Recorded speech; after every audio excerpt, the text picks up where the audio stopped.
Shamshabad airport లో high tension నెలకొంది.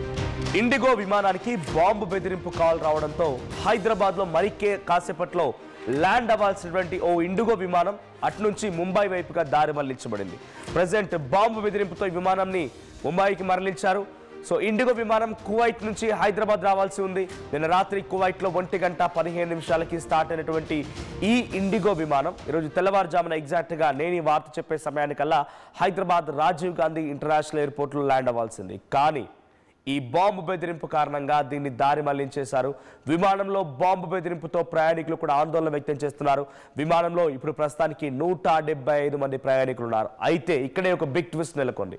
అది ముంబై వైపుగా దారి మళ్లించారు, కానీ ముంబైలో ఇంకా ల్యాండ్ అవ్వలేదంట. అంటే ఏటీసీ నుంచి తనకి క్లియరెన్స్ రాలేదా, గాల్లోనే ఇంకా తిరుగుతూ ఉందా, లేదంటే ఇంకేదైనా ఇబ్బందికర సిచ్యువేషన్, టెక్నికల్ సమస్యలు వచ్చాయా? సో ప్రజెంట్ ఈ విమానం అది ముంబైలో కూడా ల్యాండ్ అవ్వలేదు. హైదరాబాద్లో ల్యాండ్ అవ్వాల్సిన విమానం డ్యూ టు బాంబు బెదిరింపు కారణంగా తిరిగి దాన్ని దారి మళ్లించి అటు ముంబైకి మరలిస్తే ముంబైలో కూడా ఇంకా ల్యాండ్ అవ్వలేదంటే ఇప్పుడు ఈ ఫ్లైట్ పైన చాలా తీవ్రమైనటువంటి ఉత్కంఠ నెలకొంది. ఎప్పుడు ల్యాండ్ అవుతుంది, ఎక్కడ ల్యాండ్ అవుతుంది అది అనేటువంటి దానిపైన అనేక అనుమానాలు వ్యక్తమవుతున్నాయి.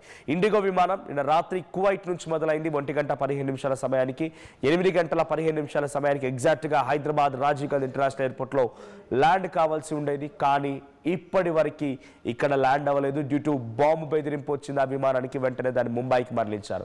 సో ముంబై ఎయిర్పోర్ట్లో అయినా ల్యాండ్ అయిందంటే ఇంకా అక్కడ కూడా ల్యాండ్ అవ్వలేదట.